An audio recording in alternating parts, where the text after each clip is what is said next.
നമസ്കാരം. കൊണ്ടൽ എന്ന ചിത്രത്തിന്റെ രണ്ടാം ദിവസത്തെ കേരള ബോക്സ് ഓഫീസ് കളക്ഷൻ റിപ്പോർട്ടാണ് ഇന്നൊരു വീഡിയോ ഭാഗത്ത് ഉൾപ്പെടുത്തിയിരിക്കുന്നത്. വീഡിയോയിലേക്ക് മുൻപ് വീഡിയോ ലൈക്ക് ചെയ്യുക, ചാനൽ സബ്സ്ക്രൈബ് ചെയ്യാൻ വേണ്ടി ശ്രമിക്കുക. ആന്റണി വർഗീസ്, രാജീവ് ബി ഷെട്ടി എന്നൊക്കെ പ്രധാന കഥാപാത്രങ്ങളായ ചിത്രമായിരുന്നു കൊണ്ടൽ. ചിത്രത്തിന് മികച്ചൊരു പോസിറ്റീവ് റെസ്പോൺസ് തന്നെയാണ് പുറത്തുവന്നുകൊണ്ടിരിക്കുന്നത്. അതുകൊണ്ട് തന്നെ എല്ലാ സിനിമാ പ്രേമികളും ഒരേപോലെ ചിത്രത്തിന്റെ ഓരോ അപ്ഡേഷനും അറിയാൻ വേണ്ടി കാത്തിരുന്നു.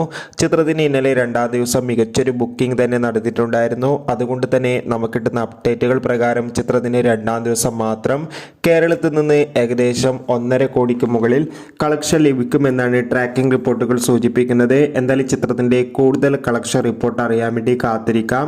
ചിത്രം കണ്ടവരുടെ അഭിപ്രായം കമന്റ് ചെയ്യുക. ഈ വരുന്ന സെപ്റ്റംബർ മാസം ധാരാളം ചിത്രങ്ങൾ ഇനി അങ്ങോട്ട് OTT റിലീസ് ചെയ്യാൻ പോവുകയാണ്. നമ്മുടെ ചാനൽ ഭാഗം പരിശോധിച്ചാൽ നിങ്ങൾക്ക് ആ വീഡിയോക്കെ കാണാൻ വേണ്ടി സാധിക്കും. Bye bye.